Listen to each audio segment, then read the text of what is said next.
pledge allegiance to the flag of the United States of America and to the republic for which it stands, one nation, under God, indivisible, with liberty and justice for all.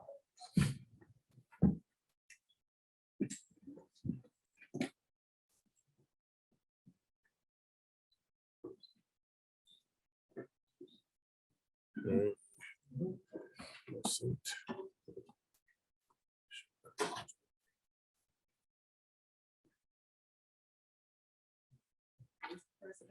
Yes, I'm sorry. I move that the board approve the December 12, 2022 agenda. Second. Motion made and seconded.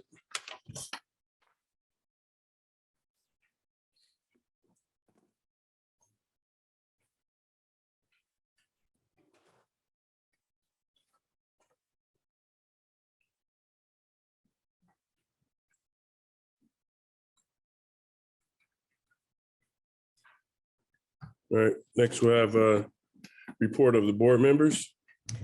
Mr. President, I'd like to report that the Capital Improvement Committee met November 28th.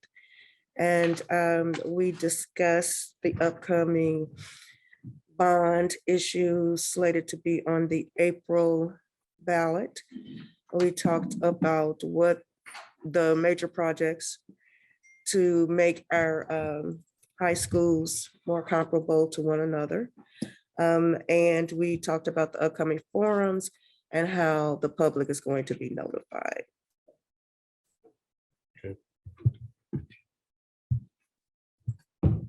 Anyone? Mr. President, I'd like to report that yesterday afternoon, I went to Raytown High School. Mr. Noel Fulkerson, who is a former music director, choral music director there, had a community sing-along yesterday afternoon. And during the course of this afternoon, we had voted here sometime back to rename the choral room, the Noel Fulkerson, Brenda Yates choral room. And they have the plaques up, and they dedicated the plaques yesterday afternoon. And of course, he and Brenda were very appreciative of it. And the plaques look very nice. I would encourage you to go up there sometimes, go down towards the music room, choral hallway there. They're out there on the hall outside the choral room, and then look into the choral room itself. It's been redone and looks real nice. That whole wing down there looks real nice. So anyway, they were appreciative, and they thanked the board again for being able to, or for allowing the name of that, the choral room, to be in their name. All right. Beth? About a week and a half ago, we had All-State Band, and Raytown had a really good showing. So we had All-State Band, Oscar Peraza got third chair clarinet, All-State Jazz, Joel Martinez got first chair alto sax, which is extremely hard to do in jazz band. And then Raytown High had an All-State honorable mention, Grayson Helsel was second chair bassoon, and then Philip Wolf made it into, there's a new group called The Collective of students that put together and do, they've put together a group of students that create their own pieces of music. And so they're doing the producing of it, the writing of it, and all of that. And so this was the first year of it, and Raytown South has a student that made it into that. So they had it was a really good showing this year. Mr. President, I got to spend a wonderful time with Jay Walkers at Raytown High School to see what their competition dance will look like. So it was a delight to hang out with the young people and also to see Dirty Rotten Scoundrels. So I encourage everyone to continue to support the activities that our students are part of. All right. I also went to see Dirty Rotten Scoundrels, and I, as a result, I intend to make sure that I attend. I was very impressed with the performances and everything. It was really done well, and it was great. I also went more recently. We had a bond forum and also the Raytown boys basketball game that same night. But I encourage everybody in all these events to participate, because we got a lot of talent here in Raytown, and we got a lot of good things going on. And there's also information to be had at the bond forum. And there's questions that I'm sure that you might have and concerns you might have, but I felt like the administration and our consultants did a great job of presenting exactly how we plan to move forward and service our children, our students, and put them first. And I think we have a great plan and looking forward to some of the solutions that's being offered. Mr. President. Yeah. So I don't have anything else to add, but I think we probably should congratulate our own Donna Payton for being elected to the Jackson County Legislature, because it's kind of a big deal. And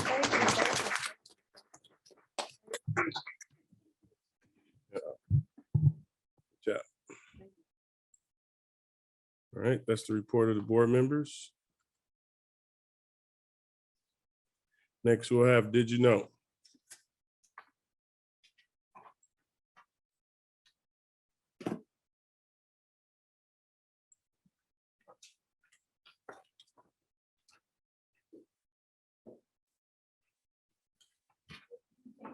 Education. Good evening, Board of Education and Dr. Martin Knox. I have a few quick highlights for Did You Know this evening. First, you will see on your sheet, Missouri State Highway stops by Herman Career Center to discuss career opportunities with our law enforcement and police science students. Woodwood hosted pastries with parents and success with lots of smiles. The Ray High Boys Swim Team 200 free relay took 6th place in state, so congratulations to them. Also, congratulations to Herndon on being awarded a $400,000 Guidance for Missouri's Area Career Center Opportunity Grant.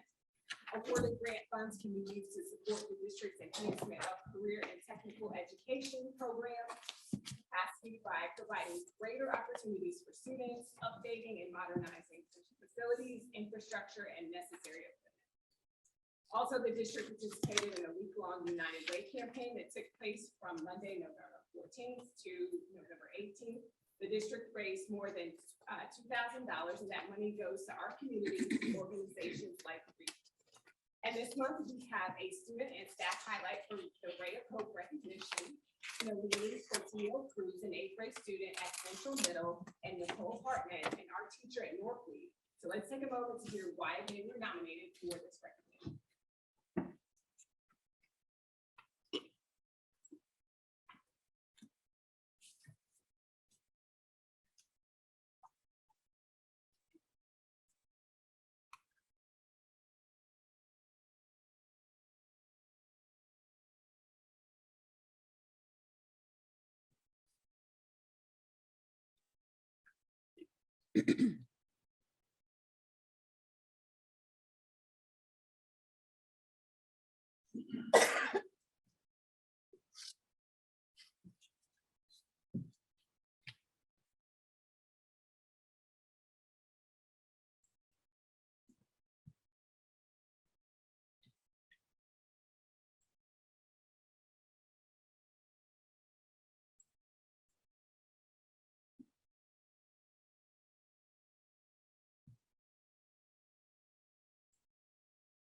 have our honorees come up and Dr. Martin Knox and Mr. Burton as well.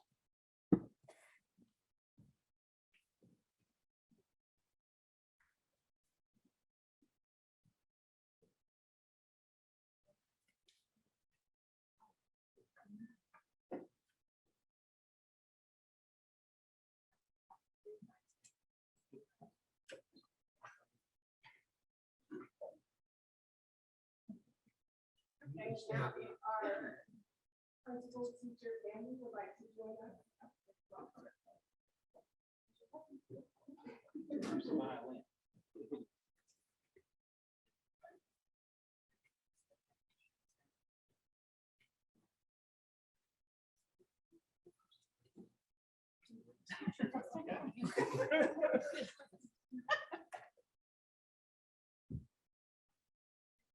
Congratulations.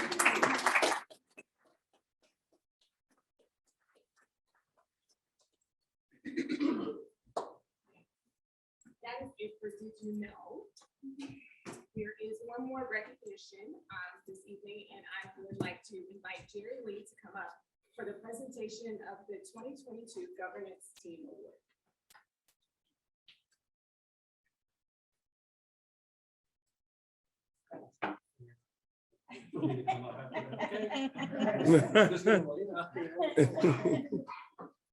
But that's what we do and why we do it.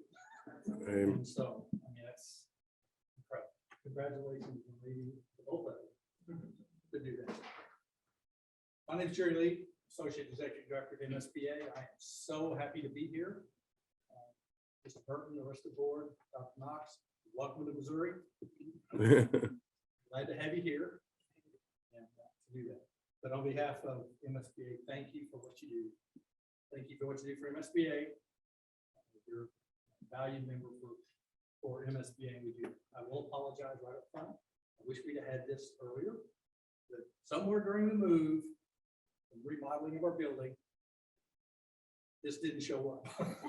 So we may find this next year somewhere. We apologize for that. It's so late from June when we did that. But I just want to recognize this board for your commitment to excellence and continuous improvement with the MSBA governance. That's not something that comes accidentally. It comes with commitment, it comes with intentionality. That's been 15 years on the Springfield board. It's work. It's effort for you, all the board members to accomplish what you've done. And I appreciate so much what you've done. That, thank you for being a delegate to that. And so if you'll indulge me just for a second, I really think it's important for everyone to hear, including the community, the significance of this award. And that is, this award is annually recognized as school boards and their superintendent for commitment to continuous improvement through ongoing learning, regional and statewide leadership, and participation in legislative advocacy for public schools and the students they serve. Raytown's always been there with all those. And we appreciate that so much. We appreciate it. Your students appreciate it. That's what we're here for. And so it doesn't come with a lot, I mean, some significant requirements. It does. Accredited school, member of MSBA, board members have, all board members completed their CBM training, certified board member training, annual refresher training. 2 board members have achieved advanced certification. Have done that. Ms. Plank has achieved the master level. So, quorum of the board and superintendent attended annual conference. Board members attended regional meetings, legislative forum, and delegate assemblies. That's time and effort that you take with MSBA away from your family, away from your work to do that. And we greatly appreciate that. Congratulations to you all. And the significance is you're one of only 14 districts that got this year. That's like 4%, top 4% of the districts in the state of Missouri. You're one of them. That's quite an achievement.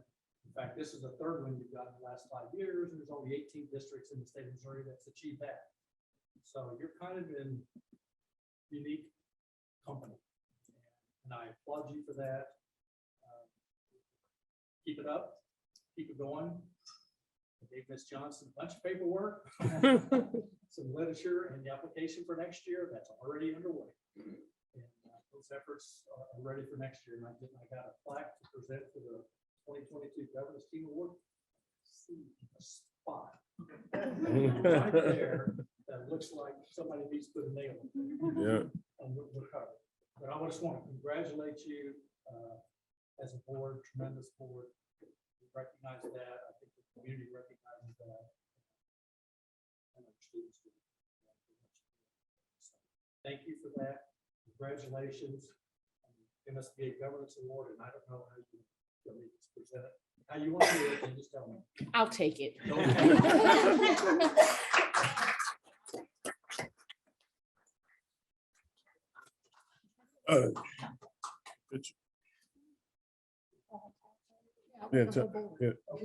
yeah. If you all can come down. Thank you for bringing that. Oh, absolutely.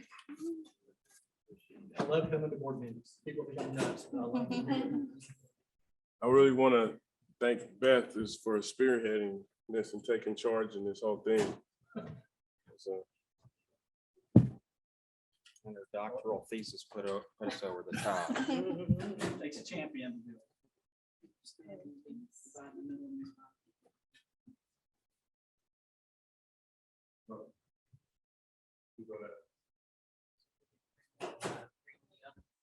We can get 3 on this side and 3 on the other side. Balance it up.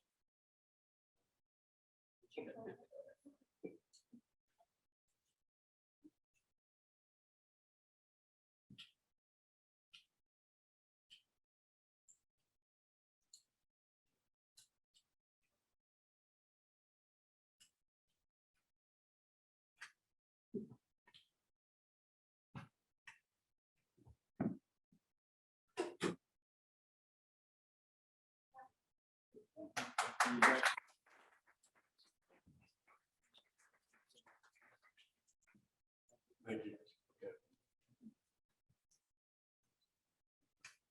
So Beth can take it home first.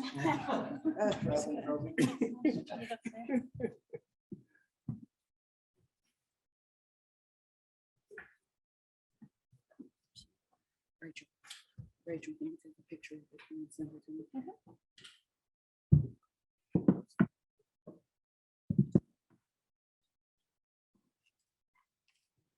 Okay, next we'll have a report of superintendent. So good evening, Chairman Burton, Vice Chairman, Chairwoman, Ms. Plank, members of the school board, members of the Raytown Quality School District. Items 9.1, 9.2, 9.3, 4, 5 are all for informational items. I would like to have at this time, Mrs. Womble to come forward to provide information as it pertains to item 9.6, which is our Satchel Pulse surveys. Thank you, Mrs. Womble.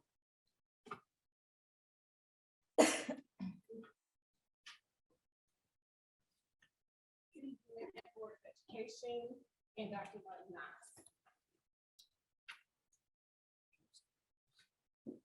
Is it on? It's You don't not, hear me? it's not on. Hello, Yeah. that makes a big difference. I do have a PowerPoint. I am here to talk about Satchel Pulse. Satchel Pulse is a web-based tool the district is using to gather feedback from staff. The data from the surveys informs the school, department, and district leaders to make better decisions related to climate, culture, engagement, and staff retention in order to drive improvement. In the survey, staff is asked to give feedback in 8 key pillars, which you can see there: meaningful work, appreciation and recognition, job satisfaction, relationship with manager, relationship with colleagues, culture fit, career development, and school and department management. Surveys are sent every 4 weeks through email and can be taken on any platform. Staff provide feedback directly to school or department to which they are assigned. Recently, we added additional departments like GE, academic services, and nutrition services to allow for more feedback.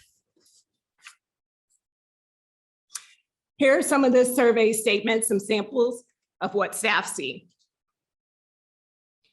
All of The survey data is anonymous, which is really important. District, department, and school leaders only see overall response data. And next, you will see this is how our district leaders see the feedback. If a pillar is in green, that is an area for celebration. If it is in orange, it is an area to watch. And if it is in red, it means there is room for growth and issues that need to be addressed. This is the district's overall data for each pillar. You will see we are at green in all of the pillars with the exception of one, which is staff development, which is 7.2 out of 10. The survey also gives space for comments, and we have a sample of some of the comments as well provided by staff. This is an opportunity for staff to go into detail about why they've rated a statement the way they did. Again, those comments are anonymous, and this is exactly how our district leaders see them. As of November 28th, the district has more than 38,000 responses. The information is reviewed at least once a week, and then once a month, leaders review the data with staff. And this is an important part of it because it allows an opportunity for our staff to talk about what's going well in addition to any challenges. It provides a time for the principal or department leader to address any concerns there with staff. With the Great Resignation, attrition rates in mind, having this real-time data related to staff is valuable and critical as we work to retain and recruit staff. And with that, I am happy to answer any questions you may have about Satchel Pulse.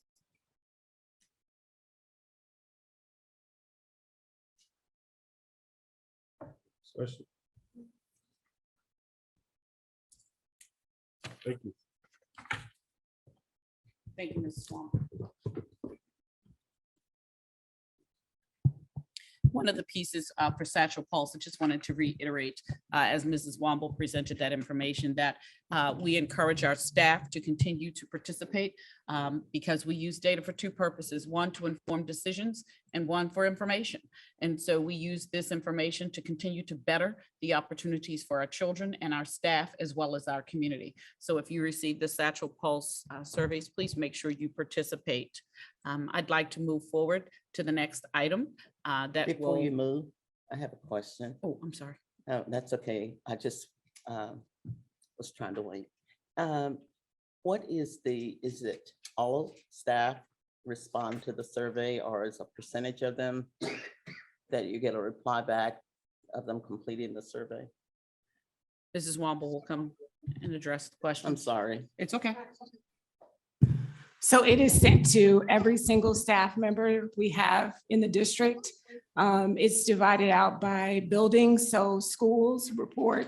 They provide feedback specific to their building, departments, facility operations, Great Expectations, nutrition services, academic services. They all provide feedback to that department leader. So it goes to everyone, every staff member. And you may have already said it, but I was engaged. What do you do with the information that you get from the survey? So buildings, schools, they get together as an admin team and review the data. Every month during staff meetings, they show the data to the staff. So staff knows that they are looking at it and reading the feedback. If there's anything they need to address, they will do that in those meetings. We as a district leadership team also review the data as well. You said there were 38,000 responses. That Is was, that in regards to, how about in regards to percentage of the staff members that actually respond? Is that a high number? Do we know that number? I don't have that number. I can see if I can find out and provide that to Dr. Martin Knox or Mrs. Johnson to get that to you. I do have a question concerning the survey comments. The representation of what's present here, is that just kind of like is that like a spectrum, so we can get an idea from point A to point D, if you will, of what their comments look like? Yes, so I tried to pull things that came up, more than once. So as you're aware, work-life balance is, comes up a lot. So I wanted to provide some examples of that. Also, providing good feedback on what's going on in the building. And the survey lets you know, this is positive feedback, neutral, things you may want to look at. So it flags it for that department or school leader as well. So tell me one more thing. You all take collaboratively, take this information, and do you look at to see what is, I know you said something about looking at it as far as putting this information together, but you take this information and you look at it and you see if there is a consistent pattern that is being spoken by staff. And if it turns out, I don't want to be negative, but I'm going to be, if it turns out to be a negative statement, what do you do with it? Then as a building or department leader, if it's something consistent, that that's something that you need to address. Number one, in your staff meeting and with the other department leaders in your building to figure out how you can address it. You can have an open conversation with your staff in meetings as well. Okay. So action is taken. It's just not doing a survey, but it's actually producing worthwhile information that can be used by the district. Right. An important part of it is reviewing it with staff so they know and are confident that you're looking at their survey results and you're looking at all of their comments. So that is reviewed at least once a month. Thank you.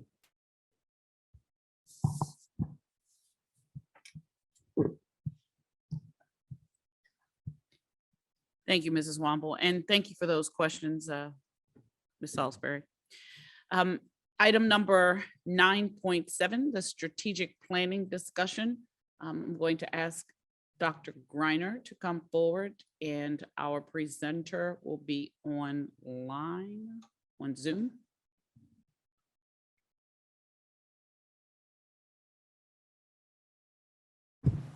President Burton, Vice President Plank, members of the board, good evening. It's my pleasure tonight to introduce two members of the Gregory Denby team, Mr. Scott Fuller, who is our lead consultant and is working with us very closely on the strategic planning process here in Raytown. Also, Mr. Gregory, the CEO of Gregory Denby, I believe is joining us tonight. These gentlemen will give us an overview of the process so far and some of the work that we anticipate engaging with our community as well as our staff and students here in Raytown regarding strategic planning. So I'll turn it over to Scott. Good evening, Scott. Good evening. Good to see you again. Good evening, board members and Dr. Martin Knox. Thanks for the time here to give you an overview of our process and certainly open it up to any questions that you may have. Just because of the time, and we're going to move fairly quickly through this, but rest assured, as I've shared with your team many times, we are available for questions and deeper dives. And when we're on site, we'll go into all of these pieces in more depth as well. I'm just going to start out by passing you on to our CEO, David Gregory, to talk a little bit about who we are as a company and how we do things. David.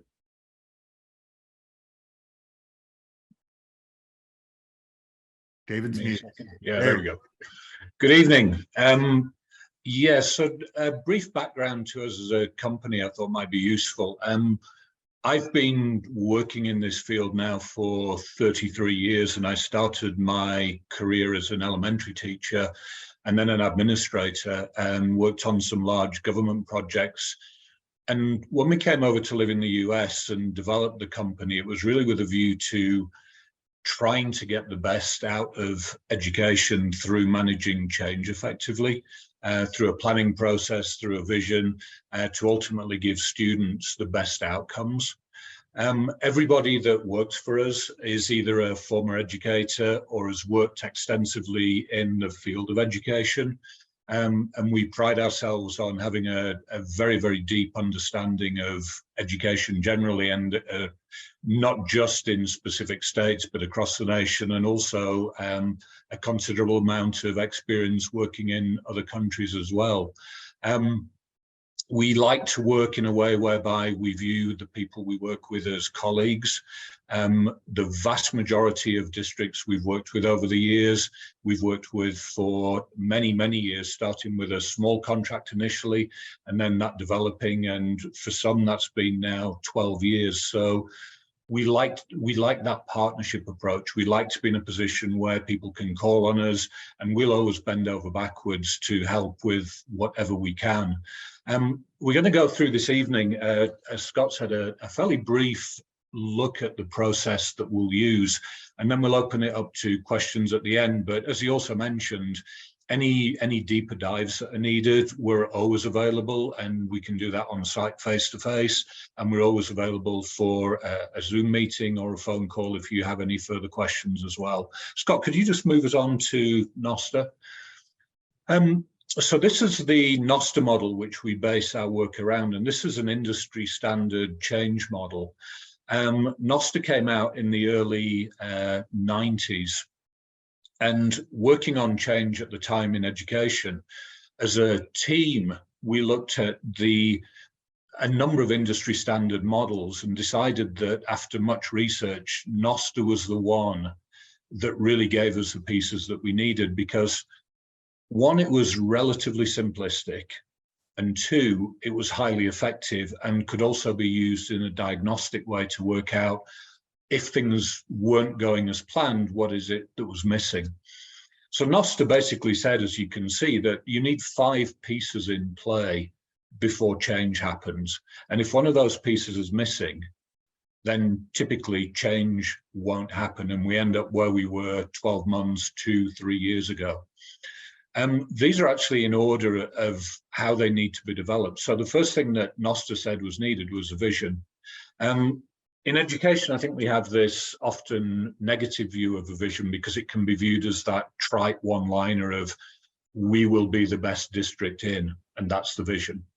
The reality is a vision has to have depth. It has to have a level of detail that enables us to move to step 2, which is the action planning. We have to describe in detail what we want a current state to be.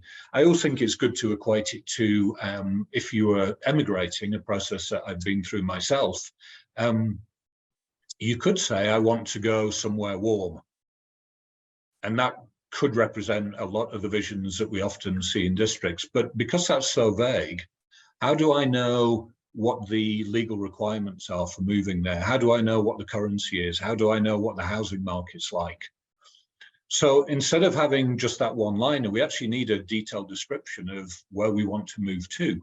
And when we know where we want to move to, we can then start to plan for how we do that. And that's why the detail is so important. So our first step working with a district for the first time is to help them develop a vision. And it's our job to put those structures in place and lead a leadership team through a thought process to develop what you as a district want to be your vision. Where do you see yourselves in 3 to 5 years, and what's the detail on that? When we have the detail, that then leads to the action plan. And an action plan should always reflect what's in your vision. So often it's easy to have a vision, but on a day-to-day basis, are we actually doing what we said we wanted to do from the vision? And one of the, often the pitfalls of doing a vision is that the action plan doesn't match the vision. So we make sure that the action plan is delivering what we said we would do in the vision. And the theory behind this is that you should be able to look at an action plan, walk into a building, see activities that were going on, and have discussions around planning for this year, and they should be linked back to the district's vision. We're doing this because in our vision, we said in 3 to 5 years, we wanted to achieve this. Now, the skills, resources, and incentives pieces, these are the other parts that some of which get overlooked that are essential to make change happen. It's often assumed that when we put people through change, they can just do it. And so the skills part is so important because we have to empower people to be able to change. We can't make the assumption that people can just do it. If we're looking at working and educating in subtly different ways, what do we need to provide people with so that they can do that, so that they can feel comfortable with it? And likewise, what resources do we need? Now, a very common one here that can sometimes be overlooked is the resource of time. When people go through change, they actually need time to work on it. They need time to develop skills. They need time to try things. They need time to have discussions around that. And so having a very clear view of the resources that are needed and need to be provided to change is absolutely critical. Now, the last one on there, the incentives piece, this we find is probably the one that's the most overlooked. We have to ask that question of, well, why do we actually want to adjust what we're doing? Why do we want to change some things? And if we change them, what's the incentive to the teacher in the classroom? How is this going to make their job easier? How is this going to improve the outcome for students? How is this going to improve the outcome for them? So we have to be very mindful here of considering what incentivizes students, parents, teachers, leadership to actually have a long, hard look at the things we're doing and decide the pieces that we might want to adjust and change.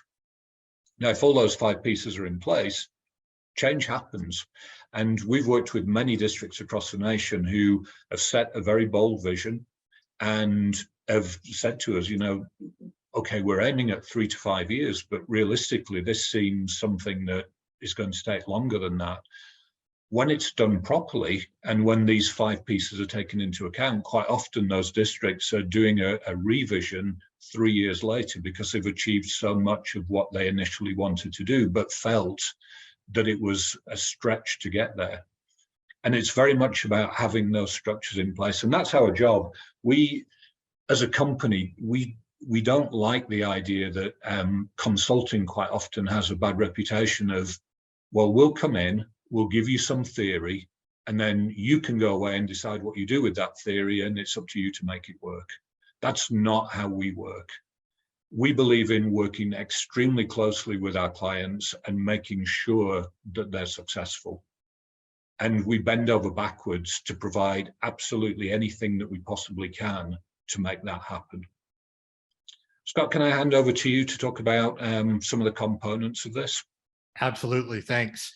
As David said, the Nostra model is something we use. It's foundational and it's embedded into our process in every step. So if you were breaking down the process, it would fall into these 4 areas. The first being community engagement. And we tackle community engagement in several different ways. One is, as you may know, you currently have a online community survey out. It's been open for about a week. There's been about 240 people that have taken that so far. Most of those being your families, people with students in your district. And then a smaller number right now are community members without students in your district. And those are some of the conversations we've been having back and forth with. How do we better engage some of those folks, some of our business leaders, our nonprofits, our community-based organizations. So that survey is scheduled to be open online for the next week. So anybody listening or anybody there that hasn't taken it, we'd strongly encourage you to do that, because through it, we get your community voice into what needs to be in that vision. What are the priorities in the action plan? What skills, resources do we need? And through comments, you learn a lot about what incentivizes your community to get on board with any sort of a vision and then strategic plan. After we do that, we'll use that data to then come on site. I'll actually be on site in late January, early February, to have deeper conversations through focus groups with representative students, staff members, families, and community leaders in the district to dig deeper into the data that we learned from the survey.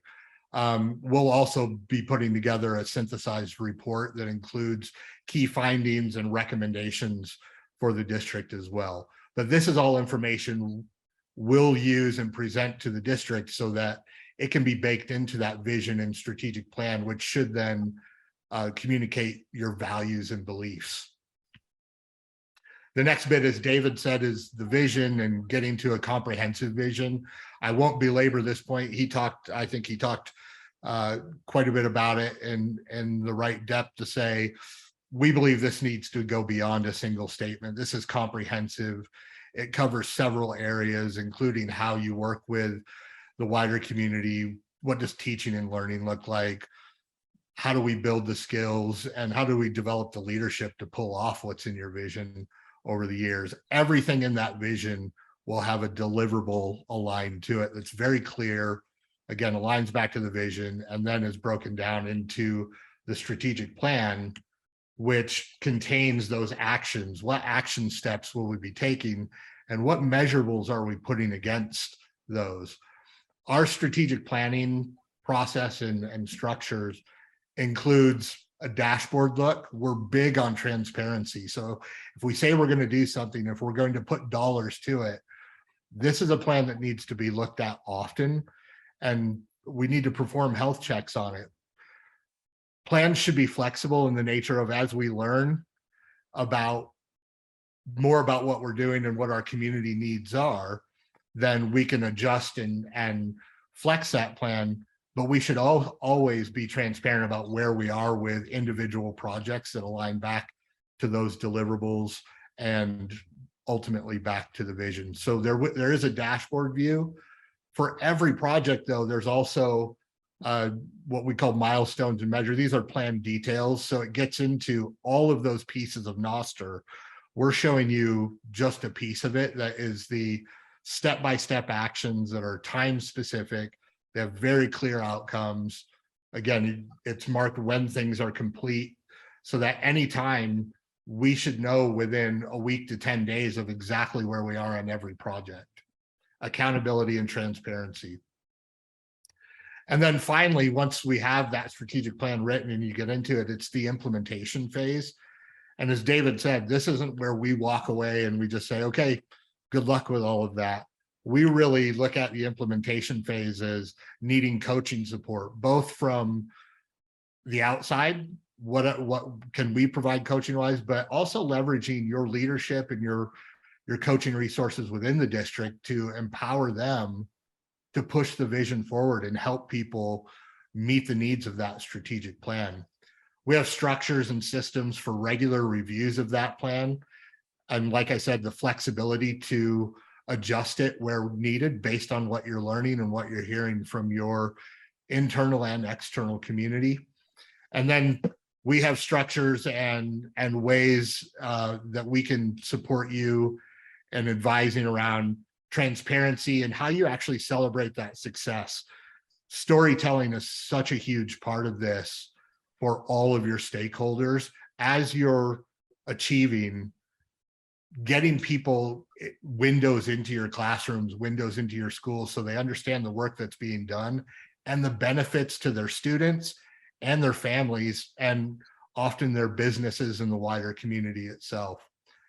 And then at the school level, how are we aligning our school improvement plans with the greater strategic plan so that we can get the resources and skill building through aligned professional development in place, so we don't have schools across the district working on different priorities than what the district is putting forward for the community needs.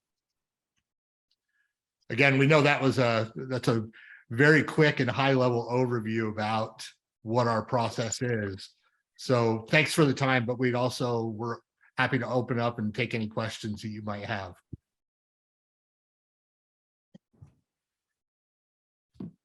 I just have one question about, did he say there's a survey that's currently open? Where's the link to that? I'm not seeing it on our website.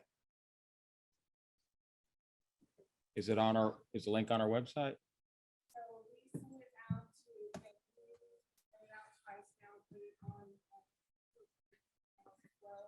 There's a QR code that you can click and it's a survey. We also have it will be going out again several times through social media. So like on our Facebook page, because I never saw it on there. Can we put a link on our website too, or? Yes. Double check. Okay. And if you feel you need more time for that survey to be open, that's not problematic either. If we need to extend that survey by a week or so, that, just let us know. We're comfortable with that. Yeah, my concern is, and I don't know if I heard this number wrong, I believe maybe it was said that 240 families are responded so far. Is that inaccurate or? That's accurate? correct. That's correct as of this morning. So that would be my concern, so that it is there long enough to be fully accessible, so that we get more and more people involved in this process. Absolutely. And then if we can support that in any way, just let us know. So Mike, I also wanted to mention that the Satchel Pulse surveys that I just talked about, they would be using that data for the strategic plan as well. We didn't want to send the staff an additional survey because they're already providing feedback to us with comments. And we did let staff know that their comments and feedback for the strategic plan would come through Satchel Pulse, so they're aware of that.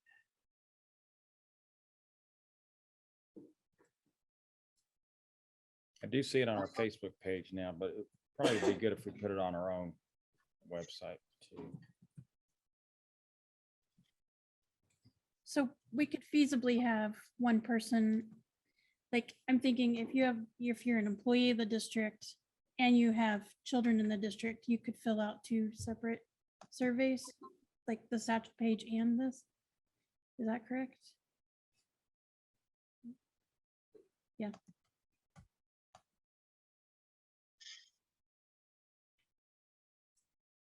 And we are tracking how many survey respondents fall into that category of employees who are also parents of children in your district. Thank you.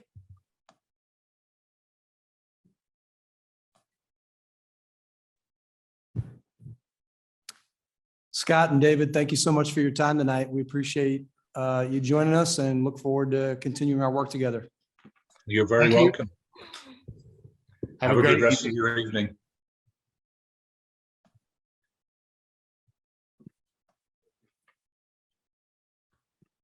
Thank you, Dr. Griner. At this time, Mr. Gibson and Mr. Husted, if you would come forward, please. Thank you, Dr. Martin Knox. President, Vice President, board. As you know, we have a board or a bond issue with a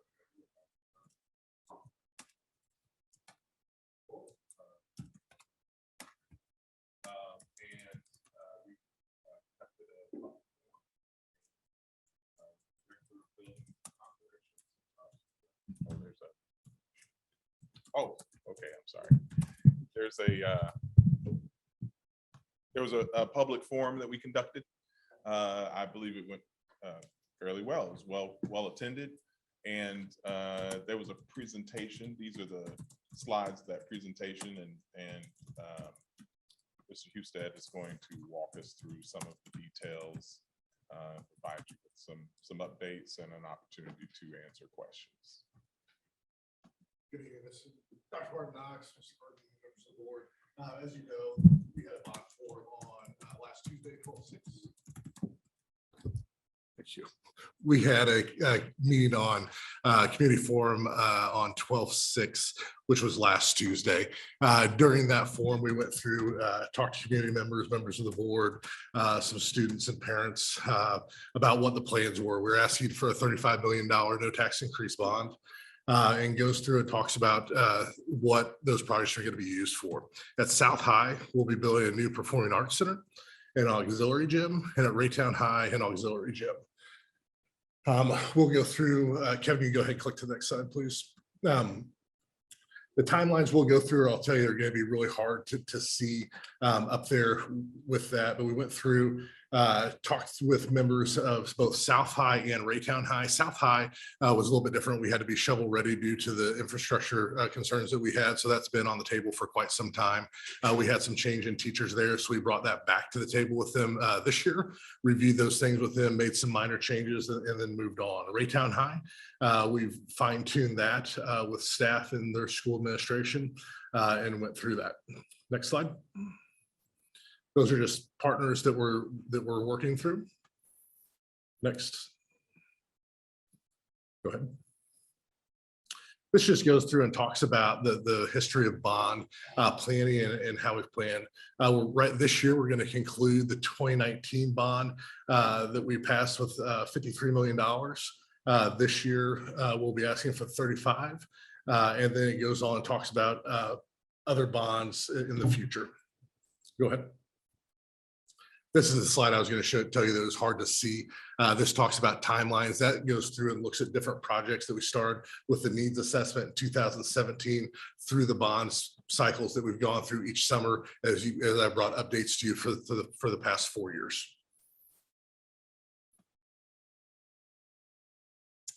So this goes through and talks about the procedure, process, and documentation, the planning with community forums. I know we're going to Eastwood Hills tomorrow to speak to them. We'll be going to different schools. Today I went through and delivered, if you saw when you walked in, you'll see renderings of both Raytown High and South High.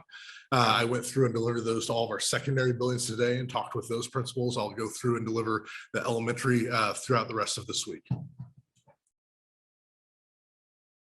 So this, you will see the purple is the existing Performing Arts Center at South High. The orange is where the new Performing Arts Center will be built. In the lower corner, you will see that it takes up the shot put areas and the javelin runway. Those will be moved up to where the softball complex is, straight up to the north of that. The construction of the Performing Arts Center will take place first. As soon as that is 100% done and ready to use, we will then transition into the demolition of the gym and corridor there, excuse me, the existing Performing Arts Center and corridor, and then turn that into our new auxiliary gym. Next slide. These are just some renderings that go through that. You have really good pictures of those outside in the foyer and in all of our buildings. This goes through the pre-function and just the seats. The thing to note in the back where it says auditorium, those seats are go back and forth, so that can be used for a variety of different needs at the building or at the district level. These are just some up close pictures. This is the gymnasium. It goes through and shows the restrooms in there, the storage, and different seating throughout. This will do some exterior renderings of what you can expect to see. This is if you're standing north of the building, looking southeast. This is if you just imagine moving around, you can see the little eye in the left-hand corner of the screen that will go through and show that. Next. That is a corner. That is the northwest side of the building. That is what you would see on the slide on the left-hand side, is what you would see if you were near the football field and looking back towards the Performing Arts Center. The front is the slide on the right is what you would see if you were entering the Performing Arts Center.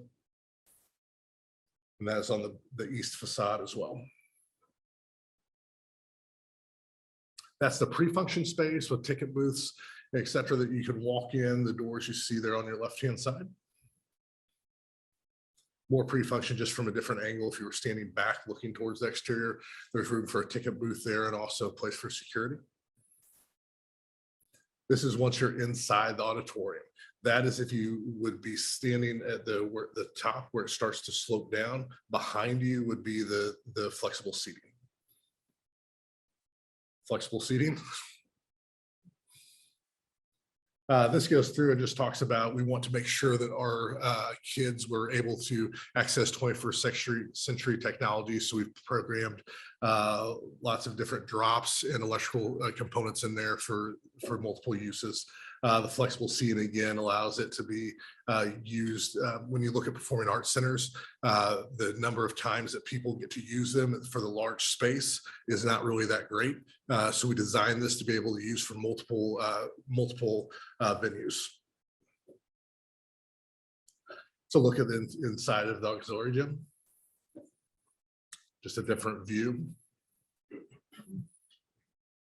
Raytown High. So to where you see where it says 61st Street, that awning, that is the building on the north side of 61st Street. To the south of that, where it says auxiliary gym, is in the middle of two. That's where the parking lots currently sit. That will come into place there. To the east of that and to the south of that is where we'll do parking. This is the interior of the gymnasium. You'll see the pre-function space. You'll enter, be able to go in, restrooms, offices. There's the building is still going back and forth with those offices. They think they're going to be able to do concessions out of one of those, but they didn't. We're not quite there exactly what those two spaces will be. It's a picture of the inside. Another view of the inside. And that's it. We want to just encourage everyone to vote. You have any questions? Just one little question on that last slide, reminded or made me think, will they be able to have ticketed events in the auxiliary gym, Raytown? Is there a place to sell tickets and stuff? there in Yes, that I believe there pre-function is. I need space? to go back and look at that. And I believe Sandy the other night said that we'll actually end up with more parking spaces after they're all done. That is correct. We'll have more parking spaces. There'll be some growing pains during the construction process of that that will directly affect my office, I am sure, because everybody will cruise up there and park, but we'll work around that. The long term, sometimes there's some pains to get the goal. What other questions? You bet. You know, you get a hold of me if you need something. Thank you, Josh, Mr. Husted. And at this time, I'd like to invite our magnificent student representatives to the table to present updated information for item 9.9 of the superintendent's report.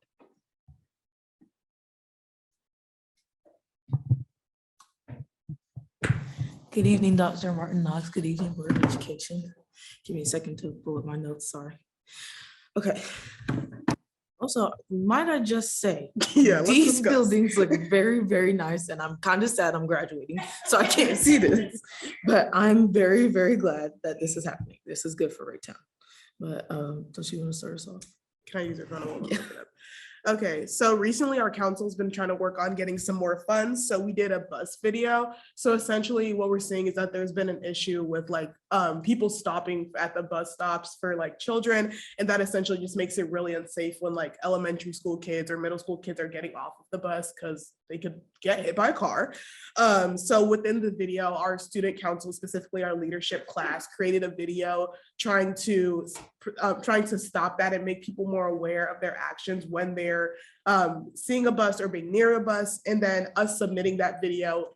Basically, if we get first, second, or third place, first place is $1,500 for our council, second place is $500, and I believe that third place is $250. And from our awareness, there's not that many admissions in currently, so we have a pretty good chance at getting that money. And also, our president, Amaya Morgan, edited the video for us, and it looks really good, and it's just really nice. Also talking about community engagement, we were hoping to do adopting a child for Christmas through South's Christmas party, but that wasn't able to work out. So we're adopting through our own school with our school, what's her name? Social worker. Social worker, sorry. With our social worker, she gave us families. So I think we're adopting 8 families in the Raytown School District, and we'll be raising the funds ourselves to go out and buy presents for them so they can have a good Christmas. Also just talking about like we're getting to the holiday season, so we've been trying to do a lot of team bonding because we do have a really big student council this year.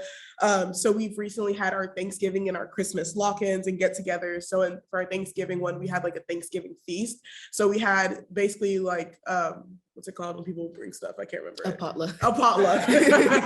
We had a potluck, and we had we did it through grade levels. So freshmen brought like, I think, plates and utensils, sophomores brought sides, juniors brought entrees, and then the seniors brought desserts. So that was really fun. And it was also really great just seeing us all like basically get to eat as a family and like talk about food and like make jokes. And it was just a really great moment for our council. Then recently we had our Christmas party, which was also really fun. We had like a hot cocoa lock-in. So we had a hot cocoa bar, and we sat in the library and watched Christmas movies and just chatted, and also had a really fun karaoke night. So we've just been trying to bond together before the holidays. Yeah. And also, we've recently had our meeting with Raytown South and Dr. Martin Knox, our annual luncheon. And I was talking to students recently at my school, and they brought up that the lighting structures in our school are not the best for like student behavior. And it kind of makes students hostile and it doesn't feel like a welcoming environment, especially since that building does not have a lot of windows. So there's not a lot of natural light coming in. So we had talked to Dr. Martin Knox about that. Hopefully we'll get a tour going so we can show her around the building and show her, okay, this is where the area where there's like very low lighting, and teachers and students don't really appreciate being down in this area, and different places like that, because it's like statistically proven that these types of lights make people hostile, and they've been compared to lights in prison complexes. So that's been an issue brought up, and we're trying to get that resolved. Alrighty, so next we're getting into like our spirit week. So today was pajama day. We look towards our lovely model. As you can see, she is wearing her pajamas, and it was just really fun. So today was pajama day. Tomorrow is tomorrow's Christmas accessories. Wednesday is class colors, Christmas themed, obviously. And then we have Thursday being ugly sweaters, and Friday being winter wonderland whiteout. So we're just trying to get into the mood. And yeah, we're just trying to create some more spirit at Raytown, because we've had a really big recent influx of that. We're trying to make sure that we keep that throughout the year. Yes, and we're also having our winter assembly. this Oh, Wednesday yes. as well. So is there any questions?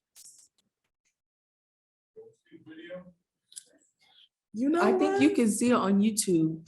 What's her name? Ms. Taylor. It's Felicia Taylor, but it's CIA Taylor. Yeah, I think it's the most recent one she posted. Y'all go ahead and stream that. For sure. Yeah. It's really entertaining. That's gonna come in, I believe, like basically when we get back from break. So we'll find that information out pretty soon, and money would be nice. Yeah. Do you guys have plans for finals week, when like anything? About anything for that? We haven't really recently talked about it, but I know, especially with like the MASC like events that we go to and like talk to other councils, I know I've always wanted to implement this thing called cookies and cramming, where kids are like able to come into the library and get tutoring while we like provide cookies and like juice or something. And so since the finals is like in a very weird spot, we haven't really talked about it yet.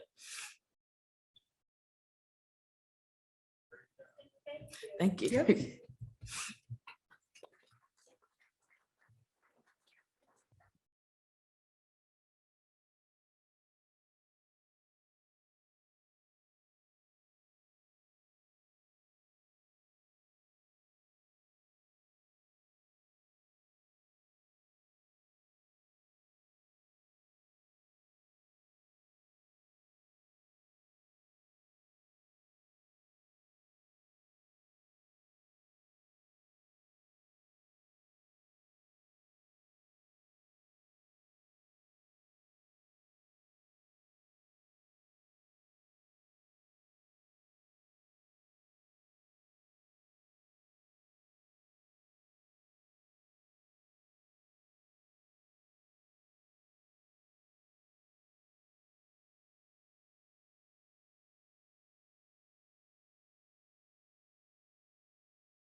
I was a bit ahead of myself, so I pretty much gave you a summary. I will add this.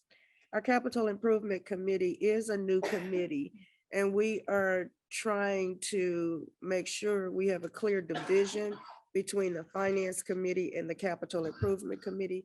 So we discussed the direction the Capital Improvement Committee should be taking at our meeting today, at the Finance Committee meeting today.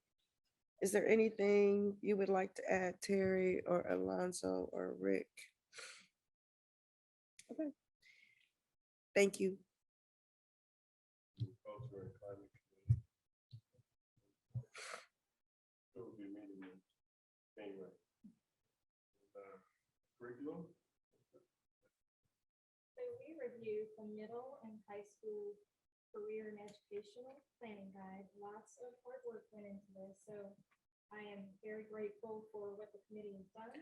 And we will be able to see some changes within some of the things that offered. And so that information will be brought to the board in January for our approval. So stay tuned, lots of exciting changes.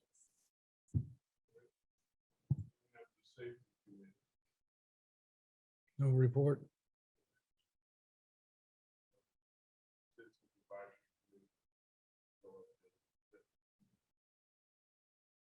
Meeting for a citizens advisory committee will be scheduled in January.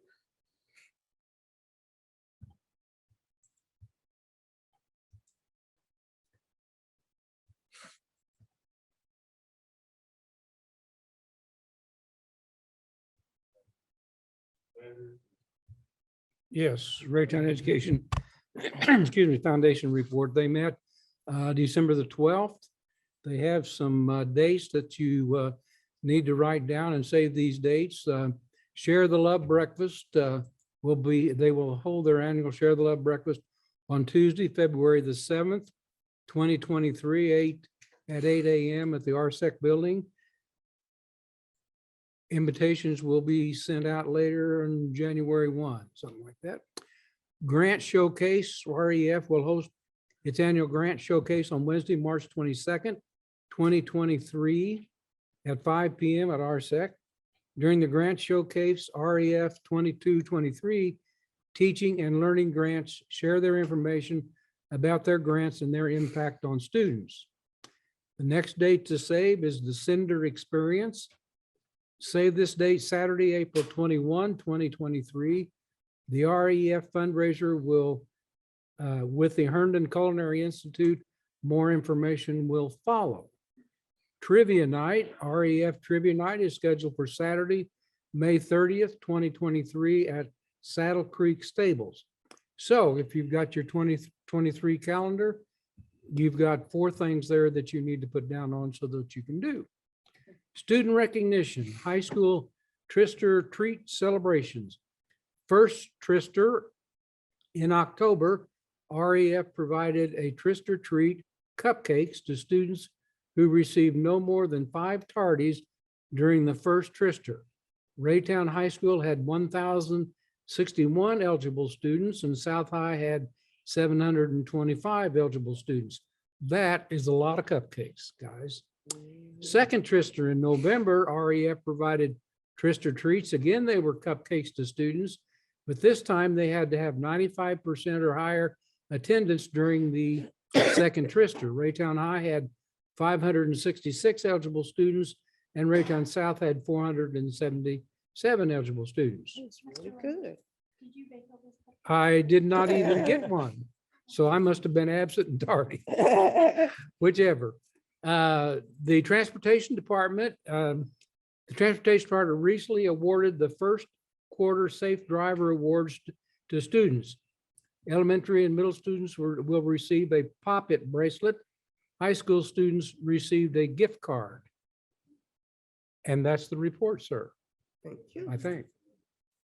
Is there anything else, Martha, that I need to add? That's it. Next, we have the safe return to in-person instruction. Services plan.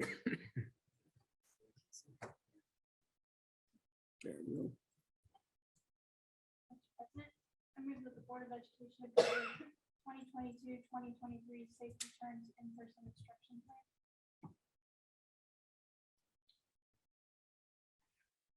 Is this the Johnson? Second. Motion made in second. Discussion. Is this the Johnson County Health Department or the Jackson County Health Department under contract tracing? Or both?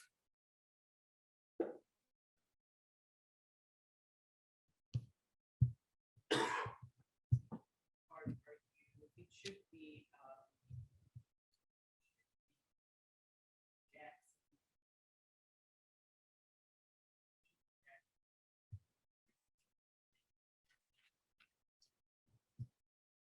And if someone needs to have a COVID test, is the school district administering COVID tests?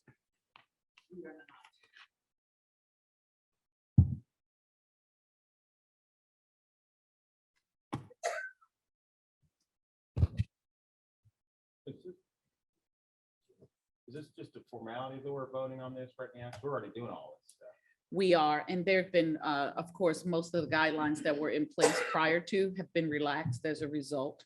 But the compliance piece, we have to have a return plan posted. And so that's why the modifications have been made. We are still making sure that our families are aware. We sent out a letter last week before last, to families, just reminding them if students aren't feeling well to stay home. And because of the number of cases in the flu that we've noted, our staff updates us regularly with the number of cases of the flu around Kansas City. So we look at those numbers and we monitor. And so even within our schools, and we will make sure that we exercise caution when we're delivering instruction when our children are coming to school sick. So this is just the modification of the previous plan, that it must be posted on our website for parents to be aware of what the plans are. And they are relaxed. Mr. President, have we in the past done flu vaccine clinics for our families? I know we do for our staff, but I can't remember. Dr. Calcaria, so you wanna? So just, Microphone. Please. I know in the past, we've worked with the Jackson County Health Department to host some locations at our schools for families. You know, I know South Middle was a host location for some COVID vaccines last year. You know, I know there's some conversations about having more of those clinics this year. Getting to work with Jackson counties has been difficult. We did do the flu clinic, and we even asked at the time about COVID vaccinations, and they just weren't able to help us with that at that time. So it's something we've done in the past. I know that this discussions to do it again, but they were not able to help us yet this year. Mr. President, I know that our previous plan had percentages. If it was 5%, there was a certain amount of precaution. If it was 10%, there was a certain amount of precaution. Is that not going to be a part of this one? No, ma'am. Okay. And just for the record, the contact tracing piece with the reporting, it is corrected on the website. So just wanted the board to know that it does not say Johnson on the other documents.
Next, we have April 4th, 2023 ballot language for bond issue. Mr. President, I move that the board approve the resolution calling the special election. Second. Motion made and seconded. Any discussion?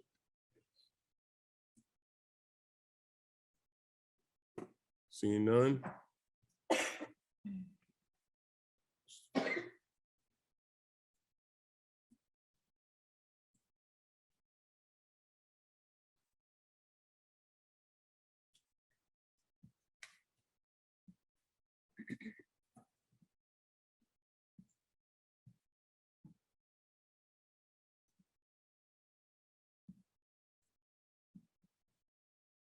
Rick?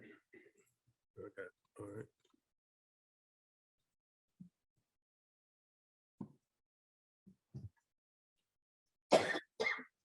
Mr. President, I move that the board approve the purchase of 14 digital signs and repair of existing digital signs in Kansas City from Nevco for a total of $399,106.84.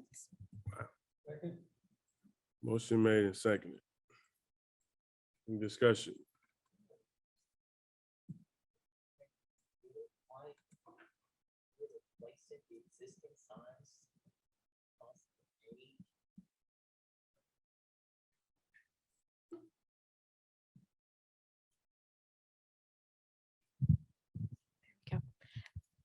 Chair, Vice Chair, Board.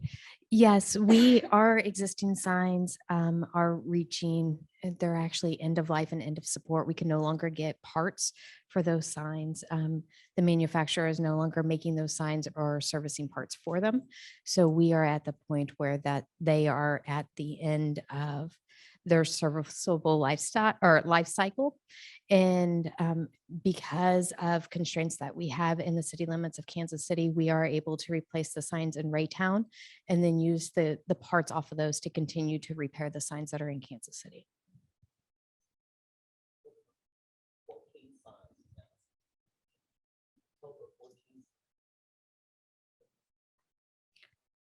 Absolutely.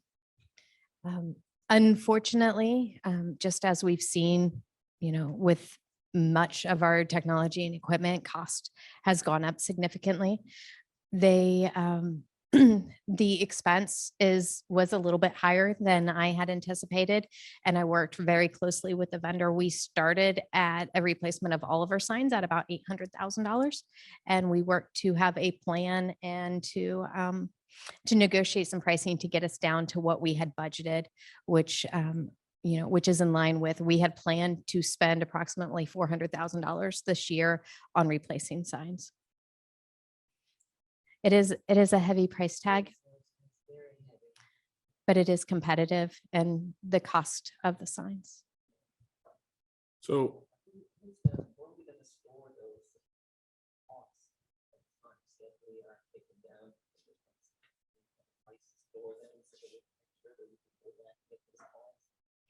absolutely. So we will use a large portion of the parts to service the signs that are in Kansas City now.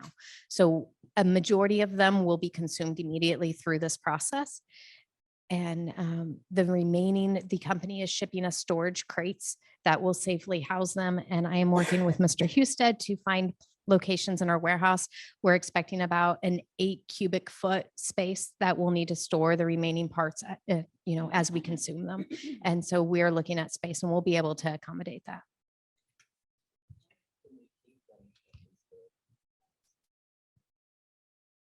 Really, the amount of time that we can maintain the Kansas City signs is really dependent on the rate of failure of the parts. I would love to be able to give you a good solid estimate. I think we could live with them and continue to service them for a few more years, but the amount of redundancy built into them. They have, for instance, 8 power supplies. Many of our signs have 6 out of the 8 that are bad. So they freeze up in the wintertime and we have them unplugged. We actually have 8 across the district right now that aren't serviceable, that are unplugged. And so we're hoping that we'll be able to maintain the Kansas City ones for a few more years with the process of repairing them as the parts go bad and we have those spare parts on hand. I just can't give a firm, hopefully 3 to 5 years, but could only be 2, depending on our rate of failure on those parts that we harvest. how many Kansas City signs are there? 8. Okay. And are we coming with, when those signs are no longer functioning, are we working, what is our plan or strategy after that? For those Kansas City signs? Hopefully we can work through that because of the legalities surrounding it, but we definitely have to work to ensure that there's equity in our schools and there should not be a divide, but we will keep you informed as we're making progress because I know we will. Absolutely. Thank you.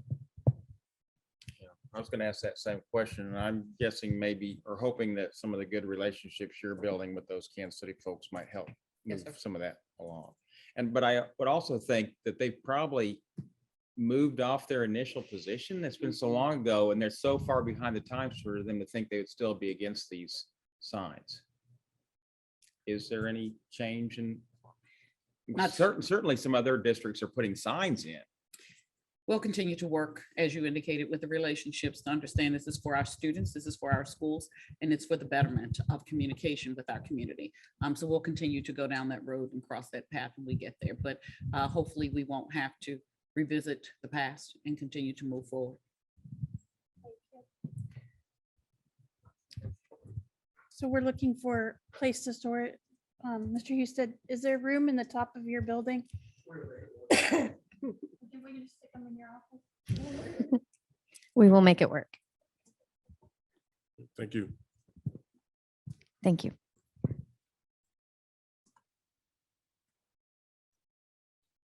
Take a vote. Natalie's ready to go.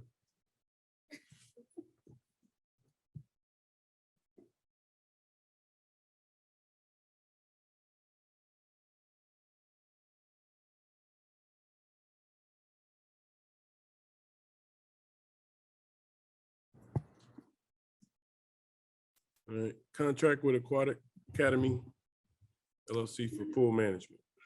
Mr. President, I move to accept Aquatic Academy to manage the pools, supply lifeguards, and water safety lessons at a cost of $143,225. Motion made and seconded. Yes. Let's vote.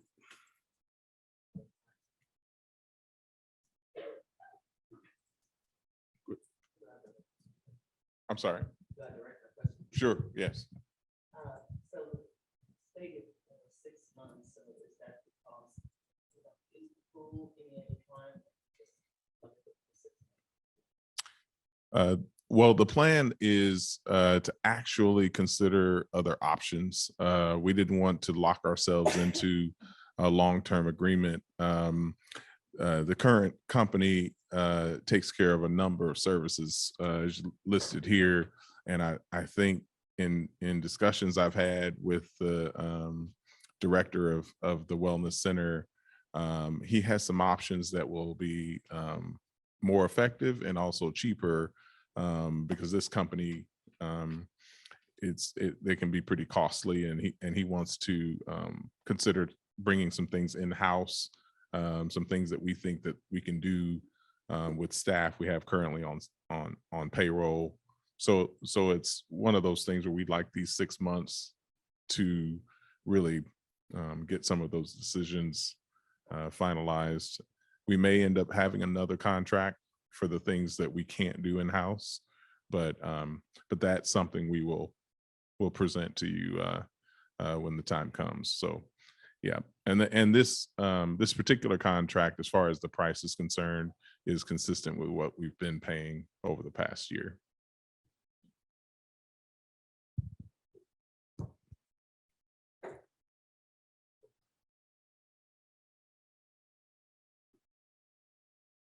All right, motion passes.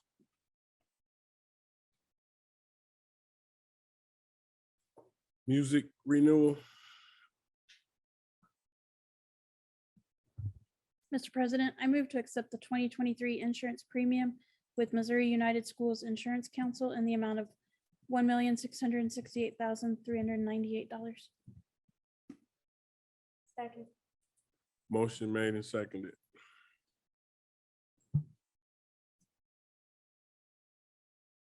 Is that an increase?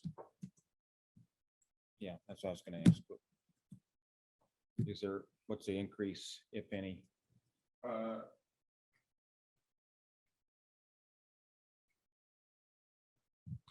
Yeah, it's an increase, but it's I did look and it's a single digit percentage that I felt was reasonable compared, well, given our activity, the amount of claims and that sort of thing. We have some of that history, and so yeah, it is. I think it's fair. It is an increase though.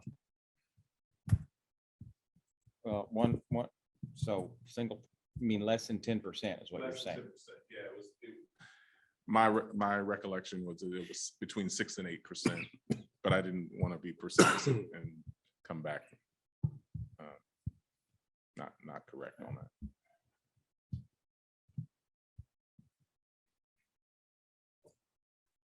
All right.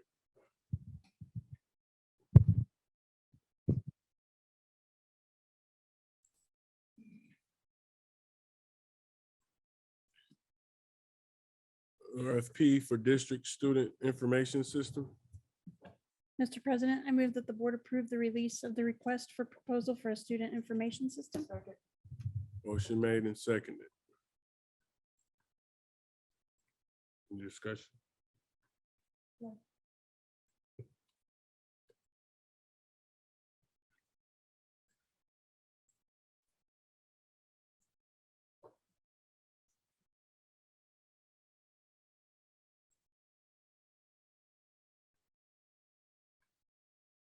Motion passes. Early retirement incentive.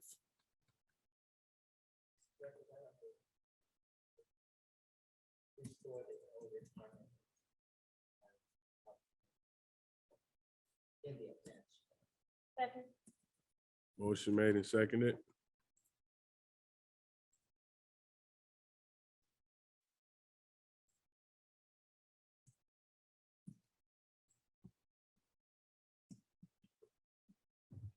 Just to clarify so that others know, this is going back to what it was before the previous year, correct? Correct. Okay.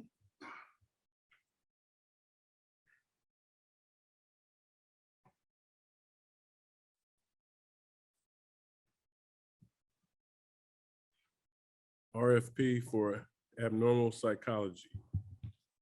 Mr. President, I move that the board approve to request bids for new abnormal psychology curriculum for the 2023-2024 school year. Second. Motion made and seconded.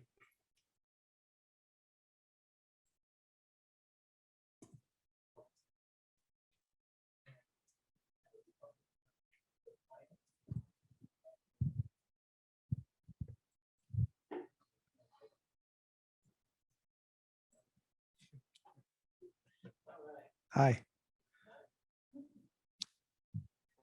It's a course we've offered historically. I'm not, and I can certainly get some background on the history of how long we've offered it and why exactly it's titled that way, but sure. Okay.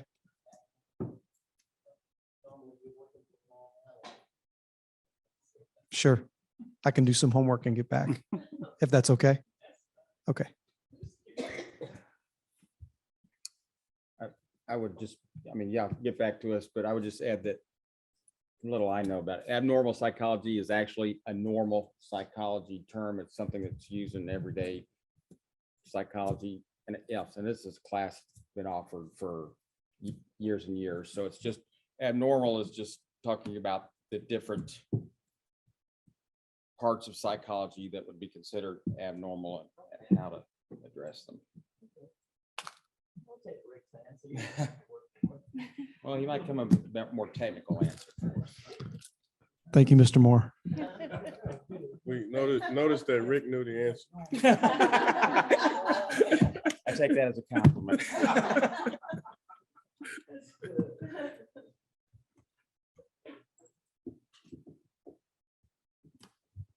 Mr. President, I move that the board approve to request bids for new American government curriculum for the 2023-2024 school year. Second. Motion made and seconded. I know this is probably gonna be one of those dumb questions that I'm gonna ask it anyway, you know. So tell me, why do we, give me the process of when we do our books and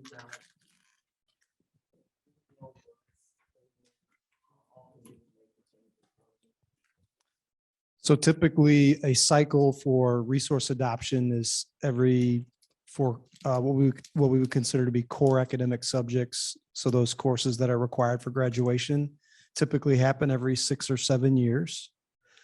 There are courses in our sequence because we offer hundreds of classes. Some of our electives may go longer than that, closer to 10 years in between a resource adoption cycle.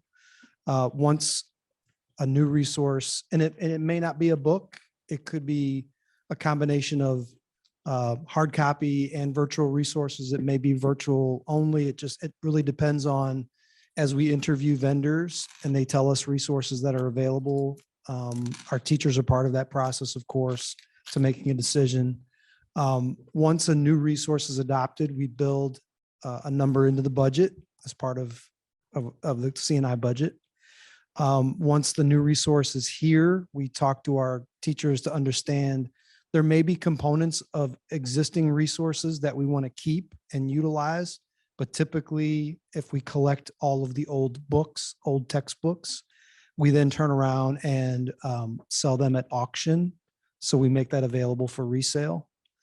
And so that typically is the way that a district gets rid of textbooks that are no longer part of the current resource cycle.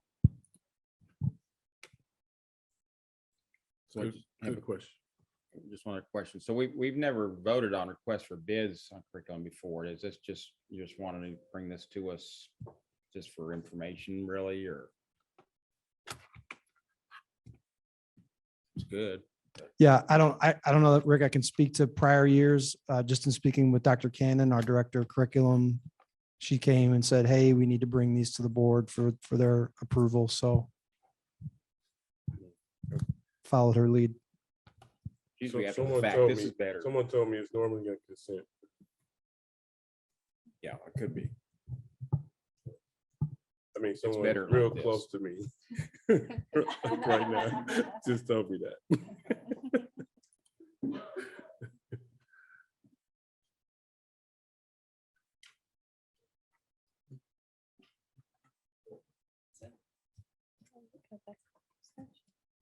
Mr. President, I move that the board approve to request bids for new American history curriculum for the 2023-2024 school year. Motion made and seconded.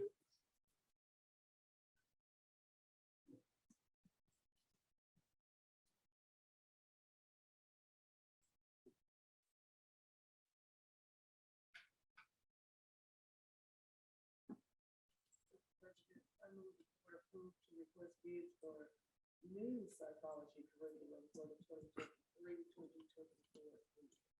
Second. Motion made and seconded.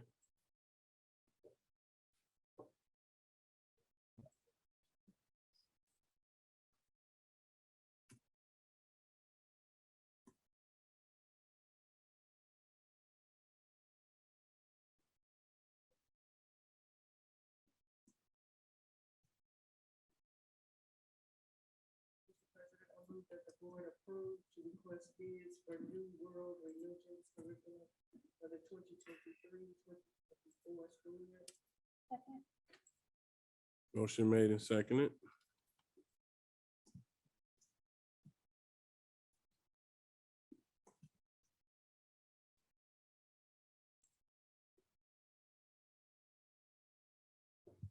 Mr. President, I move that the board approve to request bids for new high school math curriculum for the 2023-2024 school year. Second. Motion made and second.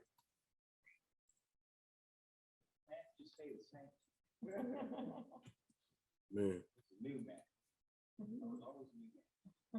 abnormal.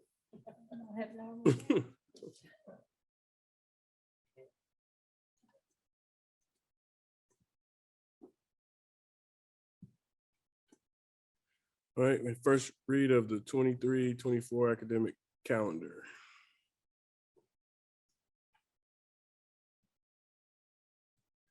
Any information on that? Good evening, members of the board. So meeting with Ray Team and the calendar committee, which is made up, Ray Team, obviously, of all representatives from certified and classified areas. The calendar committee, made up of elementary and secondary teachers, has been meeting to give recommendations to the board. We are not done completely with that work. There are still things that we need to tweak. We're getting close to being done, and some of the recommendations for two different proposals are for you to look at tonight. Some of the things they're grappling with were, this year we started on a Monday. That's difficult to come back after summer break and start school on a Monday for a full 5 days of school. That's difficult for kids and it's difficult for teachers. So it's those kinds of things that calendar committee gives input on. So starting on a Wednesday is a better proposition for students and teachers. I think our student representative spoke about finals being in a weird spot. And so where we end the semester, there was definitely benefits to ending the semester where we currently do, but many of the members of the calendar committee wanted to consider moving the semester back. And so we put some of those recommendations for you to look at. We will have this work finalized and really bring to you two solid proposals, final proposals in January. Obviously, welcome any feedback that you have for us as well. Thank you. Any questions? All right. President, I move that the board approve the December 12, 2022 consent agenda as presented. Second. Motion made and seconded. May I read some donations? Yes. I think I was given this job because it's an extensive list this month, which is exciting. We had a donation of $5,500 from North American Savings Bank to the Raytown South High School basketball team. A donation of $200 from Jerome Barnes to the Three Trails Preschool for their care closet. A donation of $100 from Roxanne Newell at Public Water Supply District Number 2 of Raytown to Three Trails Preschool for the care closet. A donation of monthly donuts for admin, life skill chew and chat event in the amount of $75 from Carly Peters at Smile Doctors to Spring Valley Elementary School.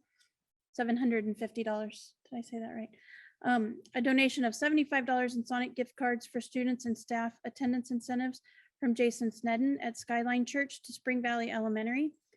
Donation of monthly juice for admin life skill chew and chat event in the amount of $70 from Jason Snedden at Grand Canyon University to Spring Valley Elementary School. Donation of 600 certificates for free kids meal for academic excellence and reading incentives from Carrie Hellier at Applebee's to all elementary schools. Donation of $200 for the holiday drive care closet from Patrick Ertz at Raytown Water District Number 2 to Three Trails Preschool. A donation of $448.17 for dinner for staff during parent-teacher conferences on October 26th from A.B. May to Eastwood Hills Elementary. A donation of $330 for cupcakes for students and staff with perfect Q1 attendance from Dialectic Engineering to Eastwood Hills Elementary. Donation of $350 for chips and cookies for 500 people for the September 8th Back to School Night Barbecue from A.B. May to Eastwood Hills Elementary. A donation of $280 for hot dogs for 250 people and buns for 500 people for the September Back to School Night Barbecue to Eastwood Hills Elementary. A donation of $500 for dinner for staff for parent-teacher conference in October from Dialectic Engineering to Eastwood Hills Elementary. A donation of $250 for school supplies, prizes for school store and holiday crafts from REAP to Eastwood Hills Elementary. A donation of $750 for 150 backpacks from Costco to Eastwood Hills Elementary. A donation of $300 for pulled pork for 250 people for the September Back to School Night Barbecue from Dialectic Engineering to Eastwood Hills Elementary. A donation of sanitizer wipes from Brian Finn at Digital Ally for Westridge Elementary School. Donation of 500 glazed donuts for VIP breakfast event from Price Chopper to Eastwood Hills Elementary. A donation of $100 Scholastic gift card to use for kindergarten books from Angela Vaughn to Robinson Elementary. Donation of books from Carla Day to Laurel Hills Elementary. And a donation of snacks worth $200 from Graceway Church to Eastwood Hills Elementary. We just want to thank all of our community partners. This is a phenomenal list of donations that is awesome to see. And I think you missed out on some donuts. If I get hungry tomorrow, I'm going by Eastwood Hills. They got the snacks going on.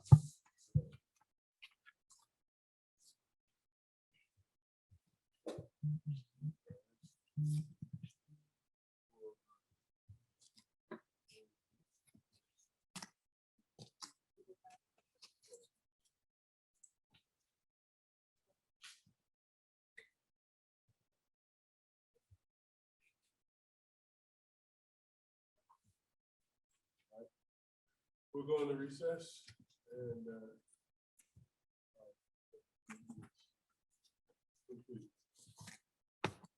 thank you all for coming.